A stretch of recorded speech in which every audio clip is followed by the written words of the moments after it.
கர்த்தருடைய பரிசுத்த நாமத்திற்கு ஸ்தோத்திரம். ஜெபத்தோட ஆரம்பிக்கலாம். நேற்றும் இன்றும் என்றும் மாறாதவராய் இருக்கிற நல்ல தகப்பனே, இதோ நாங்கள் பெண் மிஷனரிகளை பற்றி பார்த்து கொண்டிருக்கிறோம் ஏசப்பா.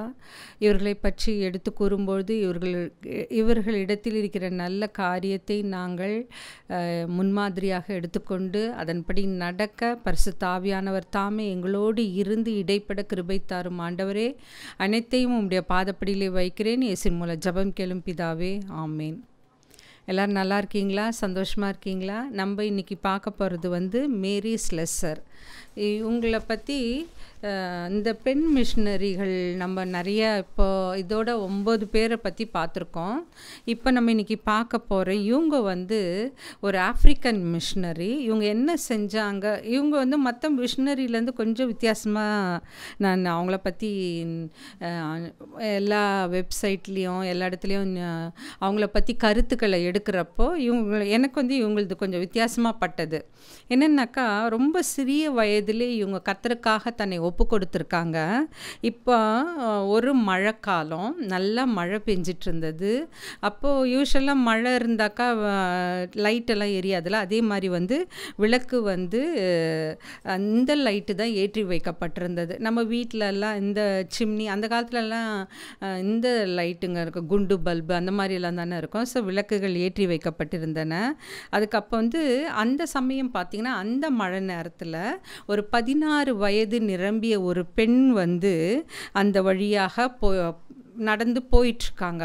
அப்போது முரட்டு குணம் கொண்ட சில வாலிபர்கள் என்ன பண்ணுறாங்கன்னாக்கா, அவங்கள சூழ்ந்து கொள்கிறார்கள். சூழ்ந்து கொண்டு அவங்க என்ன பண்ணுறாங்கன்னாக்கா, ஒரு நீண்ட கயிறு, அதில் ஈயத்துண்டுகள் தகடுகளை கட்டிட்டு அதை இப்படி தலைக்கு மேலே சுற்றின்னு வராங்க அந்த பசங்க, அவளை சூழ்ந்துக்கிட்டு. அப்போ இந்த பொண்ணு பாருங்களேன், ரொம்ப தைரியமாக நிற்கிறா. அவனுங்க கிட்ட போய் அந்த கயிற்றை அவன் மேலே இது பண்ணலான்னு போகிறானுங்க. அசரவே இல்லை. தைரியமாக நீங்கள் என்ன வேணால் பண்ணிக்குங்க அப்படின்னு அப்படியே தைரியமாக நிற்கிறா. அந்த தைரியம் எங்கேருந்து வந்ததுன்னா, கர்த்தராகிய இயேசு கிறிஸ்து எப்போவுமே நம்ம அவரை சார்ந்து வாழும்போது நம்மளுக்கு அந்த தைரியத்தையும் அந்த பலத்தையும் தருவார்.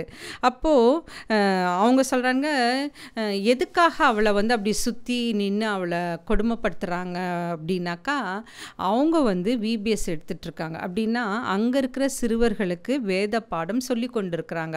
அது இந்த குறிப்பிட்ட இளைஞர்களுக்கு பிடிக்காததுனால அதை எப்படியாவது தடுத்து நிறுத்திடணும் அப்படின்றதுக்காக இவங்க தனியாக போயிட்டுருக்கிறப்போ இவங்கள டார்ச்சர் பண்ணுறானுங்க. அப்போது அவங்க என்ன சொல்கிறாங்கன்னா, இந்த கொஞ்சம் இளைஞர்கள்லாம் அவங்கள சூழ்ந்து நின்றுட்ட உடனே அவங்க என்ன சொல்கிறாங்கன்னா, உங்களுக்கு விரும்பியதை நீங்கள் செய்யுங்க எனக்கு அப்படின்ட்டு அந்த இடத்த விட்டு நகரில் ஒரு அடி கூட நகரில் அப்படியே நிற்கிறாங்க. அப்போது அவங்க என்ன பண்ணுறாங்கன்னா, அந்த வாலிபனில் ஒருத்தன் அந்த ஈயத்துண்டுகள் கட்டி அந்த கயிறை வேகமாக சுழற்றுறான். ஆனால் மேரி என்ன பண்ணுறாங்கன்னா, அந்த இடத்துல தைரியமாக நகராமல் நின்று கொண்டிருக்கிறார்கள். அது அவங்களோட மனசில் என்ன ஒரு நம்பிக்கைன்னா, நான் கர்த்தருக்காக ஒரு வேலையை செய்கிறேன், அதனால் கர்த்தர் என்னை காப்பாற்றுவார் அப்படின்ற அந்த நம்பிக்கை அவங்களுக்கு இருந்தது. அப்போது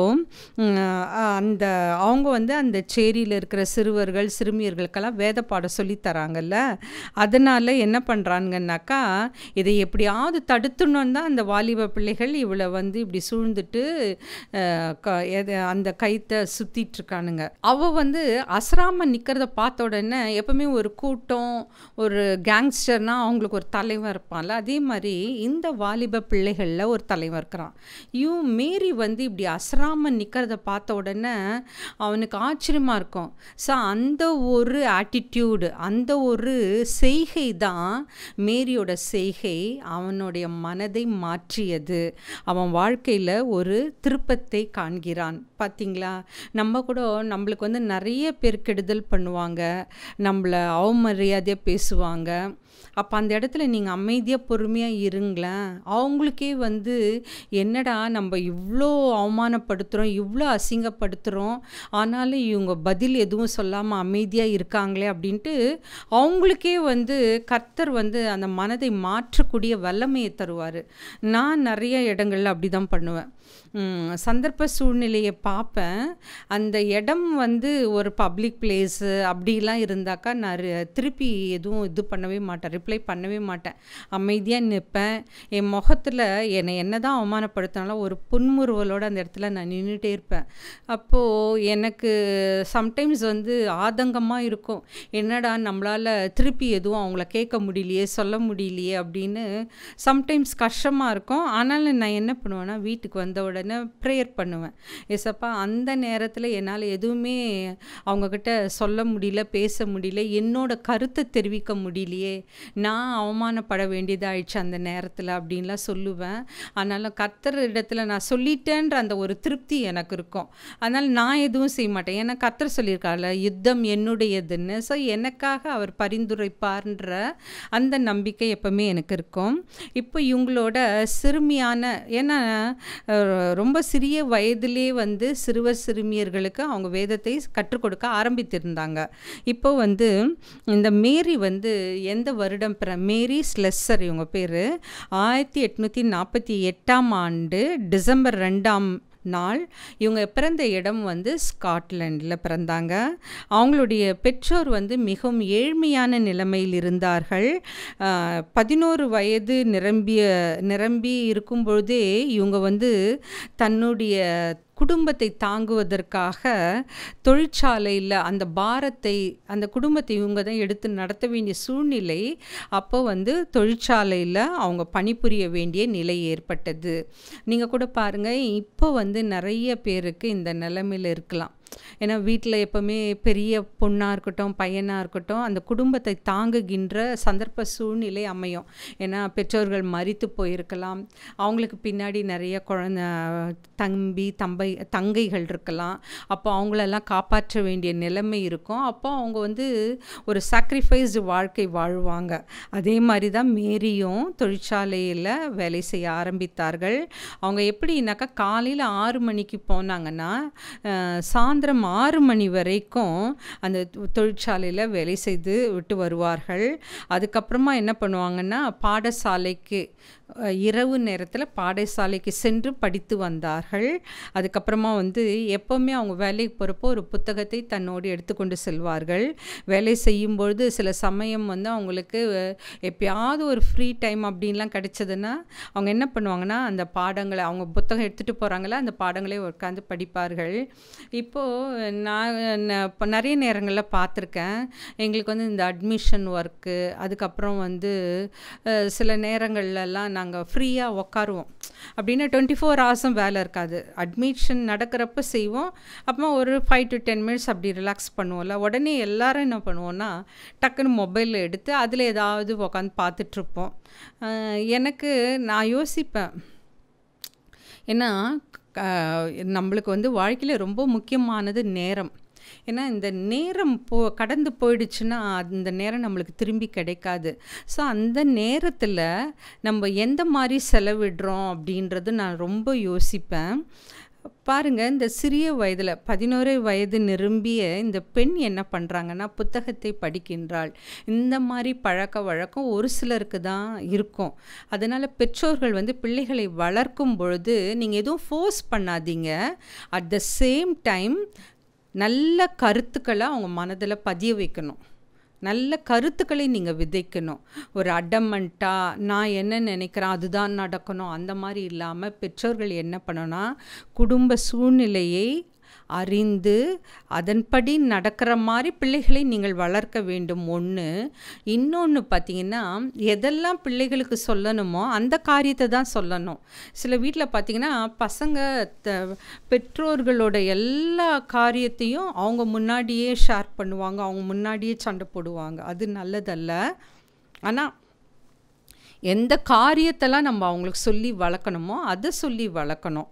அதுக்கப்புறம் பார்த்திங்கனாக்கா இவங்க என்ன பண்ணுறாங்கன்னா, ஸோ இவங்க பாடப்புத்தகம் மட்டும் இல்லாமல் வேதாகமத்தையும் எடுத்து படித்து கொண்டிருப்பாங்க. அதையும் எடுத்துகிட்டு போவாங்க. அதையும் வந்து படிக்க ஆரம்பிப்பாள். அதுக்கப்புறம் வந்து கர்த்தருடைய பிரசன்னம் வந்து அவர்களோடு இருந்ததை அவள் உணர்ந்தாள். அது மட்டும் அல்லாது ஆண்டவர் வந்து அவளோடு பேசுவதையும் அவள் தெளிவாக தெளிவாக உணர்ந்தாள். அதுக்கப்புறமா வந்து அவங்க வந்து நிறைய செய்தியெல்லாம் கேட்பாங்கல்ல. அப்போ ஒரு அம்மா கொடுத்த அந்த செய்தி அவர்களை தொட்டது. அதன் மூலமாக கர்த்தராகிய இயேசு கிறிஸ்துவை தன்னுடைய சொந்த இரட்சகராக ஏற்றுக்கொண்டார்கள். நம்ம கூட பார்த்திங்கன்னா இப்போ சத்தியத்தை சொல்கிறோம். இந்த சத்தியமானது யாராவது ஒருத்தரோட மனதையாவது தொடும், கண்டிப்பாக தொடும். ஏன்னா இன்றைக்கி இல்லைனாலும் என்றைக்காவது நான் இந்த சத்தியத்தை கேட்டேன் அப்படின்லாம் சொல்லுவாங்க பாருங்கள். இந்த காரியம் வந்து என் மனசை தொட்டது. ஸோ விதைக்க வேண்டியது நம்ம கடமை, விதைச்சிடுறோம். கர்த்தர் விளைய செய்வார். ஓகே. அதுக்கப்புறம் இவங்களோட இளமை பருவம் எப்படி இருந்ததுன்னு பார்த்தீங்கன்னாக்கா, இவங்க வந்து அவங்களோட இளமை பருவத்தில் ஆண்டவரை மிகவும் அதிகமாக நேசித்தார்கள். அதுக்கப்புறமா யோவான் எழுதிய நற்செய்தி நூலை மிகவும் ஆர்வத்துடன் விரும்பி படித்தார்கள். அந்த புத்தகத்தை வாசிக்கும் பொழுது தான் அவங்களுக்கு வந்து அது பிரமிக்கத்தக்க விதமாக காணப்பட்டது. எது? யோவான் எழுதிய புத்தகம். அதுக்கப்புறமா நிறைய நேரங்களில் தூக்கத்தை மறந்து கூட அதை படிக்க ஆரம்பிச்சிருக்காங்க. அதுக்கப்புறமா வந்து அவங்களுடைய தந்தை எப்படி இருந்தாங்கன்னா, ஒரு குடிக்காரனாக இருந்தபடினால அவங்களுடைய குடும்ப வாழ்க்கை வந்து சந்தோஷமாக இல்லை. அதுக்கப்புறமா வந்து இப்போ நம்ம எப்படி பார்க்குறோம்ல, இப்போ தகப்பன் குடிச்சிட்டு வந்தால் வீட்டுக்கு வந்தால் என்ன பண்ணுவாங்க? மனைவி அடிக்கிறது, பிள்ளைகளை அடிக்கிறது. அந்த குடும்பத்துக்கு வந்து எது சம்பாதனையும் இருக்காது. அந்த வீட்டில் அந்த மனைவியோ அந்த பிள்ளைகளும் தான் கஷ்டப்படுவாங்க. அப்போ அதே மாதிரி சூழல் தான் மேரிக்கும் அமைந்திருந்தது. அவர் வந்து மரித்த பிறகு அவங்க என்ன பண்ணுவாங்கன்னாக்கா, மேரி தான் அந்த குடும்ப பாரத்தை எடுத்துக்கொண்டார்கள். அவர்கள் தந்தை குடித்து விட்டு வரும்பொழுது அவங்களுக்கு ரொம்ப மனசு வேதனையாக இருக்கும். கண்ணீரோடும் துயரத்தோடும் அவங்க வந்து ஆதரவற்ற நிலையில் வீட்டை விட்டு வெளியே துரத்தப்பட்டு இருளிலே அலைய நேர்ந்தது. நிறைய பேர் வீட்டில் பார்த்திங்கன்னா படிக்க விட மாட்டாங்க, வேலைக்கு போகணுவாங்க. அந்த மாதிரி நிலைமை தான் வந்து மேரிக்கு இருந்தது. அப்போ வந்து என்ன பண்ணாங்கன்னா, மேரி அவங்களுடைய எதிர்கால வாழ்க்கை, அதுக்கப்புறமா வந்து எல்லாமே வந்து அவங்களுக்கு ஒரு கேள்விக்குறியாக தான் அமைந்திருந்தது. அதுக்கப்புறம் வந்து ஆனால் இங்கே பார்த்திங்கன்னா மேரியினுடைய தாயார் வந்து மிகவும் பக்தியோடு காணப்பட்டார்கள். அவங்க என்ன பண்ணுவாங்கன்னா, அவங்க ஒரு கிறிஸ்தவ பெண்ணாக இருந்தபடியினால் அடிக்கடி தன்னுடைய பிள்ளைகளை அழைத்து இயேசு கிறிஸ்துவின் அன்பை பற்றி சொல்லுவாங்க. அப்புறம் ஆப்பிரிக்காவில் பிள்ளைகளுக்கு கிறிஸ்துவினுடைய அன்பை பற்றி தெரியாது. ஏன்னா ஆப்பிரிக்கா வந்து நம்ம இருண்ட கண்டம்னு சொல்லுவோம். ஏன்னா அங்கே கிறிஸ்து யார், அங்கே தான் நிறைய மிஷினரிகள் சென்று தங்களுடைய ஊழியத்தை செய்தார்கள். ஸோ அப்படி சொல்ல சொல்ல சொல்ல மேரிக்குள்ள ஒரு ஆர்வம், நம்மளும் அந்த ஆப்பிரிக்கா கண்டத்துக்கு போனோம், இயேசு கிறிஸ்துவ அந்த சிறு பிள்ளைகளுக்கு எடுத்து சொல்லணும் அப்படின்னு அவங்களுக்கு அந்த ஆசை இருந்தது. அதுக்கப்புறமா வந்து அவங்க தன்னுடைய தாயாரை பார்த்து சொல்லுவாங்க, அம்மா நான் ஆப்பிரிக்கா சிறுவர்களுக்கு நற்செய்தி அறிவிக்க ஒரு மிஷினரியாக செல்வேன். அந்த சின்ன வயசுலேயே சொல்லியிருக்காங்க பாருங்கள். நிறைய பேர் கூட இப்போ பிரசங்கம் பண்ணலாம் வருவாங்கள்ல, அப்போ அழைப்பு கொடுப்பாங்க, யாரெல்லாம் மிஷினரியாக வர தயாராக இருக்கீங்க. அப்படி ஒப்பு கொடுத்தவர்கள் கர்த்தர் நீங்கள் என்ன வயசானாலும் கண்டிப்பாக உங்களை வந்து ஒரு மிஷினரியாக கண்டிப்பாக பயன்படுத்துவார். ஏன்னா அவர் வந்து அழைக்கிறாரு, நம்ம அதுக்கு கீழ்ப்படிந்து நடக்கிறோமா, நம்மளை நாமளே ஒப்பு கொடுக்குறோமான்னு தான் அவர் எதிர்பார்த்து காத்து கொண்டிருப்பார். அதுக்கப்புறம் வந்து அவங்க என்ன பண்ணுவாங்கன்னா, விளையாட்டு வேலைகளில் கூட என்ன செய்வாங்கன்னாக்கா, பிரசங்கம் செய்து விளையாடுவது உண்டு. அதுக்கப்புறமா தனது மனசில் இல்லை, அங்கே இருக்கிற பிள்ளைகளெல்லாம் ஆப்பிரிக்கா பிள்ளைகளாக மனதில் கருதி கொண்டு அவர்களுக்கு இயேசுவை பற்றி சொல்வார்கள். அவங்க அம்மா என்ன நினச்சாங்கன்னா, தன்னுடைய பிள்ளை பெரிய பிள்ளை மூத்தவன் வந்து மிஷினரியாக போவான்னு அவங்க அம்மா நினச்சாங்க. நான் அவன் போல் இவங்க மேரி ஸ்லாசர் தான் போனாங்க. அதுக்கப்புறமா வந்து மேரி 14 வயது இருக்கும்பொழுது அவளுடைய தகப்பன் ராபர்ட் உள்பட அவளது 2 சகோதரர்களும் மரணம் அடைந்தார்கள்.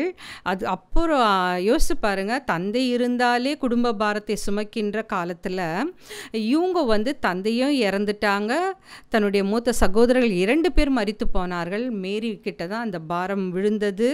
அவங்க வந்து என்ன பண்ணாங்க, இந்த பொறுப்பை நிறைவேற்றுவதற்காக தன்னையே தியாகம் செய்தார்கள். அதுக்கப்புறமா வந்து அந்த நிறைய பேர் பாருங்களேன், அந்த இழப்புகள் மத்தியில் தான் நல்லா தைரியமாக மாறுவாங்க. பொறுமையாகவும் இருப்பாங்க. நீங்கள் வேணா இது வரைக்கும் பார்க்கலன்னா பாருங்கள், இனிமேல் கவனித்து பாருங்கள், யாருக்கெல்லாம் அந்த இழப்புகள் துன்பங்கள் அதிகமாக இருக்கோ அந்த பெண்கள் வந்து எப்பவுமே நல்லா தைரியமாக இருப்பாங்க. அதே மாதிரி ஒரு சிலர், எல்லாரும் இல்லை, ஒரு சிலர் பொறுமையாகவும் இருந்து காரியத்தை சாதிப்பார்கள். அதுக்கப்புறமா வந்து இவங்களுக்கு வந்து ஆப்பிரிக்காவிற்கு அழைப்பு வருகிறது.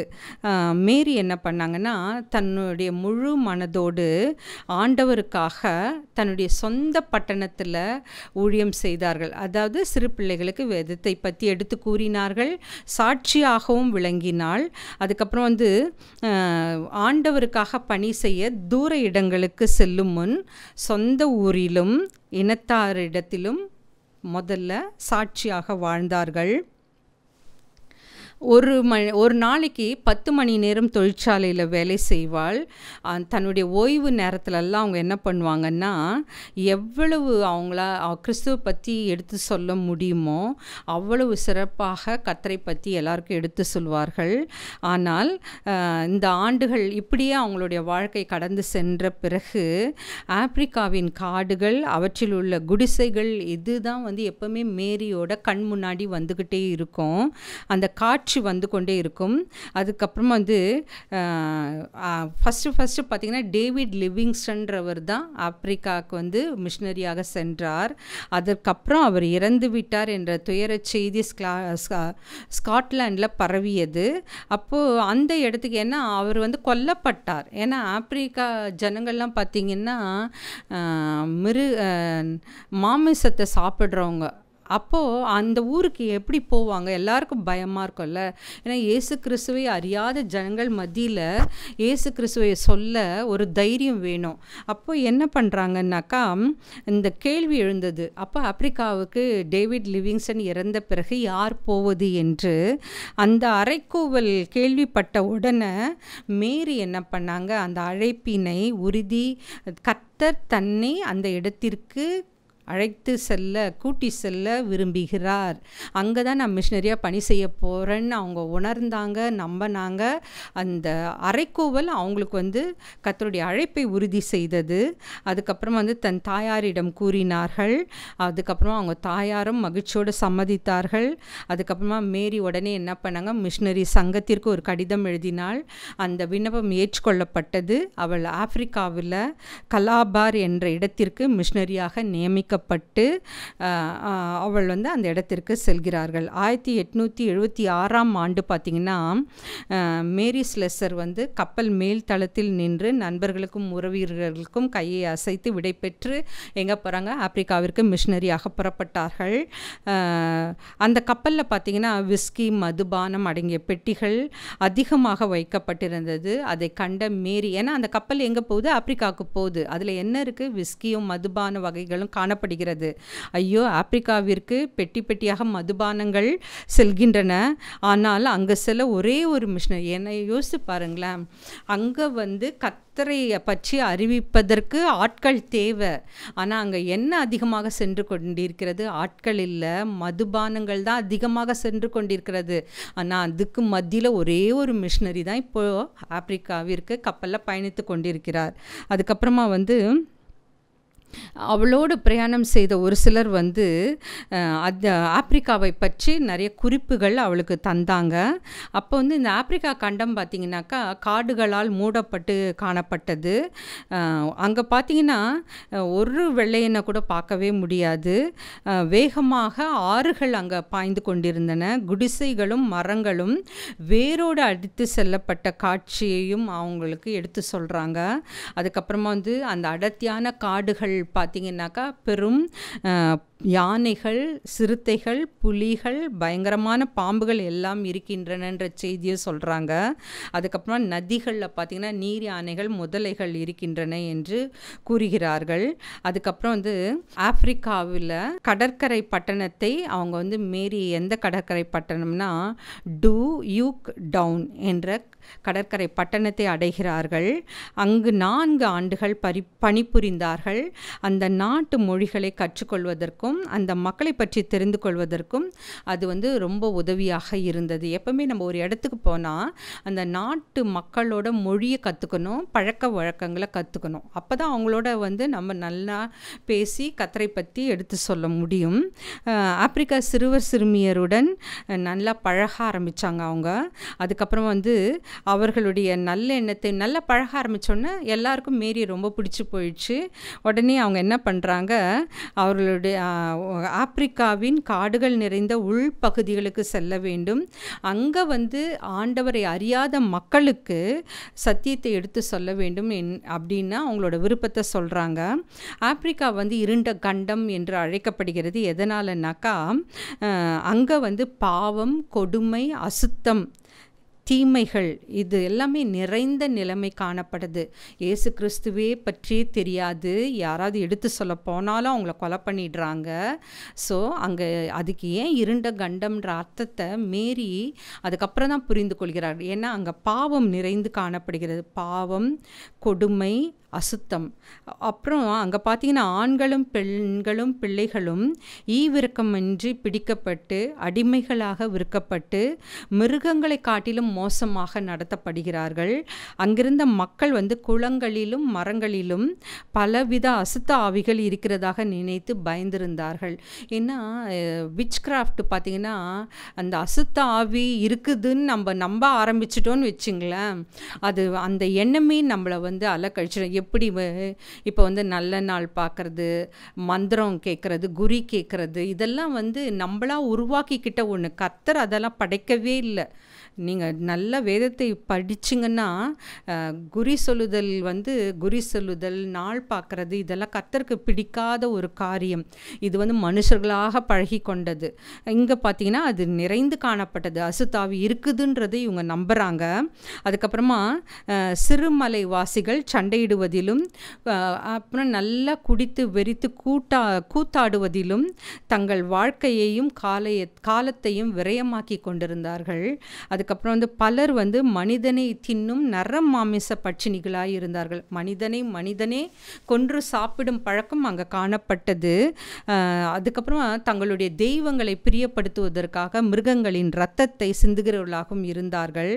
ஆப்பிரிக்க தலைவன் ஒருவன் இறந்தால் என்ன பண்ணுவாங்கன்னா, அவங்க வந்து ஆவிக்கு துணையாக இருப்பதற்கு அவனுடைய மனைவிகள், பிள்ளைகள் அனைவருடைய தலைகளும் வெட்டிடுவாங்களாம். அவனோடு கூட புதைக்கப்படுவார்கள். தன்னுடைய கணவன் இறந்தப்புறம், அந்த தலைவன், ஊர் தலைவன் இறந்ததுக்கு அப்புறம் மனைவி பிள்ளைகளோட தலைகளை துண்டித்து அந்த ரத்தத்தை சிந்துறாங்க பாருங்க. அந்த தலையை கொண்டு போய் அவனோட சேர்த்து புதைக்கிறாங்க. அதுக்கப்புறமா வந்து ஆண்களும் பெண்களும் அவர்கள் செய்த குற்றத்திற்காக என்ன பண்ணுவாங்களாம், விஷத்தை குடிக்க செய்தல், அதுக்கப்புறமா வந்து கொதிக்கும் எண்ணெயில் கையை வந்து தோய்த்து எடுப்பார்கள்.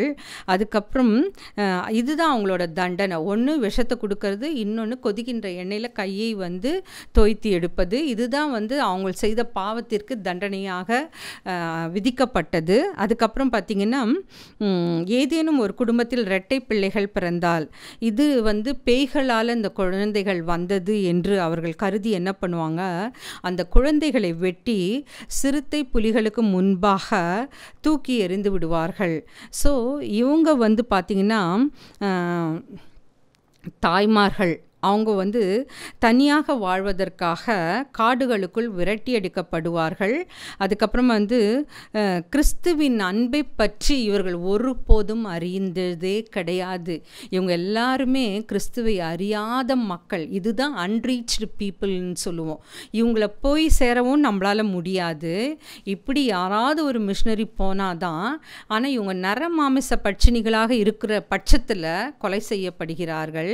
அதுக்கப்புறமா வந்து அவர்களுக்கு பாவத்திலிருந்து விடுதலையும் மகிழ்ச்சியும் பரிசுத்தமும் உள்ள வாழ்க்கையும் உண்டு என்பதை அவங்க அந்த மாதிரி ஒரு வாழ்க்கை இருக்குதுன்ற ஒரு உணர்வே கிடையாது அவங்களுக்கு. நல்லா குடிப்பாங்க, நல்லா குத்தாட்டம் போடுவாங்க, நல்லா வெறித்து காணப்பட்டார்கள். அவங்க பழக்க வழக்கம்லாம் எல்லாமே வந்து வேறு விதமாக காணப்பட்டது. அப்போ ஸ்லெஸ்ஸர் என்ன பண்ணுறாங்க, ஒரு தாயாருக்கு இரட்டை குழந்தைகள் பிறந்திருக்கிறது என்பதை கேள்விப்பட்ட உடனே அந்த குழந்தைக்கு நேரிடும் நிலையை அறிந்தவர்களாக, ஏன்னா அவங்க தான் அந்த குழந்தைகளை வெட்டிடுறாங்கல்ல, உடனே என்ன பண்ணாங்க, அந்த குடிசைக்கு ஓடி போகிறாங்க. அந்த குடிசையில் இருந்த ஒரு மூதாட்டியிடம் அந்த குழந்தைகளை அவர்கள் என்ன செய்ய போகிறார்கள் என்று கேட்டால், அந்த குழந்தைகளின் முதுகை வந்து ஒடிச்சிருவாங்க, பக்கத்தில் உள்ள புதரில் தூக்கி எறிஞ்சிருவோம் அப்படின்னு சொல்கிறாங்க. உடனே மேரி என்ன பண்ணுறாங்கன்னா, அந்த குழந்தைகளை தன் வீட்டிற்கு எடுத்து சென்று வளர்க்க ஆரம்பித்தாள். இப்படி தான் நம்ம ஒரு மாற்றத்தை கொண்டு வர முடியும். அதுக்கப்புறமா அந்த 2 குழந்தைகளில் ஒன்றாகிய ஆண் குழந்தை அதன் உறவினர்களால் திருடப்பட்டு கொல்லப்பட்டது. ஆனால் பெண் குழந்தை மேரியோடே வளர்ந்தாங்க. அதுக்கப்புறமா வந்து அதை தத்தி எடுத்து தன்னுடைய முதல் மகளாக மேரி வளர்த்தார்கள். அதுக்கப்புறமா அங்கே இருக்கிற குடிசைகளில் வாழ்ந்து அவர்களுடைய உணவாகிய மீன், கிழங்கு, பழங்களை சாப்பிட்டு வந்தார்கள். மிஷினரிகள் பாருங்கள், ஒரு இடத்துக்கு போனாங்கன்னா அங்கே என்ன சாப்பிட்றாங்களோ அதை தான் அவங்களும் சாப்பிடுவாங்க. ஆனால் இப்போ நம்ம பிள்ளைகளை கொண்டு போய் எங்கேயாவது ஹாஸ்டல்லையோ இல்லை வேறு ஊருக்கோ நீங்கள் அனுப்புங்களேன், ரொம்ப சஃபஸ்டிகேட்டடாக வளர்ந்துட்டு அதெல்லாம் வந்து பிடிக்க மாட்டேங்குது அவங்களுக்கு. ஐயோ, நம்ம வீட்டில் இவ்வளோ நல்லா இருந்தோமே, இங்கே வந்து கஷ்டப்பட வேண்டியதாக இருக்கே, அப்படியெல்லாம் நம்ம வளர்க்கவே கூடாது. எல்லா சூழ்நிலையும் மனரம்யமாக வாழ கற்றுக்கொண்டேன் அப்படின்னு பவுல் சொன்னார்ல, அந்த கருத்தை மனதில் வைத்து நம்ம பிள்ளைகளை கவனமாக வளர்க்க வேண்டும். அதுக்கப்புறமா அங்கே இருக்கிற குழந்தைகளுக்கு உணவு என்ன பண்ணாங்கன்னா, உடைகளை தயாரித்து தந்தார்கள், எழுத படிக்க கற்றுத்தந்தார்கள். அதுக்கப்புறமா வந்து செவிலியராகவும் அவங்க பிணிகளை, நோய்களை தீர்க்கும் செவிலியராகவும் அவங்க இருந்தாங்க. அதுக்கப்புறமா அவங்களுக்குள்ள சண்டைகள் ஏற்பட்டால் அதை தீர்த்து வைக்கும் தலைவியாகவும் தாயன்போடு அவர்களை அரவணைத்து சரியான வாழ்க்கை பாதையில் அவங்கள நடத்தினாங்க. அதனால தான் அங்கே இருக்கிறவங்க இவங்கள அம்மா மேரி ஸ்லெசர் என்று அழைத்தார்கள். இது எவ்வளோ பெரிய பாக்கியம் யோசிச்சு பாருங்களேன். ஏன்னா தாயன்போடு அரவணைத்து சென்றார்கள், சண்டைகளை தீர்த்தார்கள். அதுக்கப்புறமா செவிலியராகவும் ஆசிரியராகவும் அதுக்கப்புறமா வந்து ஒரு உடையை தயாரித்து கொடுப்பவர்களாகவும் அவர்கள் விளங்கியதுனால அங்கே இருக்கிற எல்லாருடைய மனதிலும் அவர்கள் கவரப்பட்டார்கள். அதுக்கப்புறமா வந்து அவங்க நெக்ஸ்ட் என்ன பண்ணாங்கன்னா, ஒரு சிறிய ஆலயத்தையும் கட்ட ஆரம்பித்தார். கிராம மக்களுக்கு மேரி என்ன பண்ணாங்க, உடைகளை தைத்து கொடுத்து அவங்கள படிக்கவும் வைத்தார்கள். அந்த உடை எப்படி தயாரிக்கணுன்றதும் கற்றும் கொடுத்தார்கள். சமையல் முறைகளையும் படித்துக்கொள்ள உதவி செய்தார்கள். அதுக்குமா அப்போ அந்த சமயத்தில் தான் இயேசுவின் கதையை வந்து அந்த மக்களுக்கு எடுத்து கூறினார்கள். பல முறை அநேக மைல்கள் நடந்து சென்று உட்பகுதி ஆப்பிரிக்காவில் உள்ளே இருக்கிற அந்த பகுதிக்கு அவங்க வந்து அங்கே நடக்கிற சிறிய சிறிய சண்டைகள் எல்லாம் தீர்த்து வைக்க போனார்கள். அதுக்கப்புறமா அங்கே வந்து பார்த்திங்கன்னா குழந்தைகள் அநேகமாக பெற்றெடுப்பார்கள், அது அவங்க பார்த்தாங்க. அதுக்கப்புறமா வந்து நிறைய அந்த குழந்தைகள் சாகடிக்கப்படுறத இவங்க தடுத்தாங்க. அவங்களெல்லாம் கூட்டிகிட்டு வந்து இவங்க பாதுகாப்பாக வளர்த்தார்கள். அதுக்கப்புறமா அவங்களுடைய நண்பர்கள் வந்து அவங்கள ஜபத்தில் தாங்கினார்கள். அது வந்து அவங்களுக்கு உதவியாக இருந்தது. அதுக்கப்புறமா அவங்க செய்கிற ஊழியத்திலும் ஊக்கத்தை தந்தது. அதுக்கப்புறமா வந்து உடல் நல குறைவால் மேரி வந்து ஸ்காட்லாண்டுக்கு திரும்பி வந்தாங்க. உடல் நலம் நன்றாக குணமான உடனே ஆப்பிரிக்காவிற்கு தன்னை அனுப்ப வேண்டும் என்று வேண்டிக் கொண்டாள். தன்னை அனுப்பாவிட்டால் கடலில் நீந்தி சென்றாவது ஆப்பிரிக்காவை அடைவேன் என்று அவங்க கூறினார்கள். ஏன்னா கிறிஸ்து இல்லாமல் ஆப்பிரிக்கா மக்கள் மரிக்கின்றனர், நான் போக வேண்டும். இந்த பாரம் எல்லாருக்கும் இருக்கணும். ஏன்னா இப்போ நிறைய பேர் மரித்து கொண்டு வருகிறார்கள். எத்தனை பேருக்கு இயேசு கிறிஸ்துவை பற்றி தெரியும், அவரோட அன்பு தெரியும், அதெல்லாம் யார் எடுத்து சொல்லுவாங்க? அந்த பாரம் நம்ம மனசில் இருந்ததுனா தான் நம்ம பார்க்குற ஒருத்தர்கிட்டயே அந்த அன்பை வந்து நம்ம ஷேர் பண்ண முடியும். அதுக்கப்புறம் பார்த்திங்கனாக்கா மேரி ஸ்லேசர் வந்து தன் சுய தேசத்திற்கு திரும்பி போகவே இல்லை, ஸ்காட்லாண்டுக்கு அவங்க திரும்பி போகவே இல்லை. தன்னுடைய கடைசி மூச்சு வரைக்கும் ஆப்பிரிக்காவிலேயே பணிபுரிய இருந்து விட்டார்கள். பலவீனம், முதுமை, நோய்வாய்ப்படுதல் போன்ற இவைகள் அவர்களின் பணி தடை செய்யவில்லை. ஆனால் நம்மனா நோய் வந்தால் உடனே படுத்துடுறோம். அதுக்கப்புறமா வந்து ரொம்ப தூரம் ட்ராவல் பண்ணோன்னா அந்த இடத்துக்கு நம்ம செய்தி சொல்ல போவே மாட்டோம்.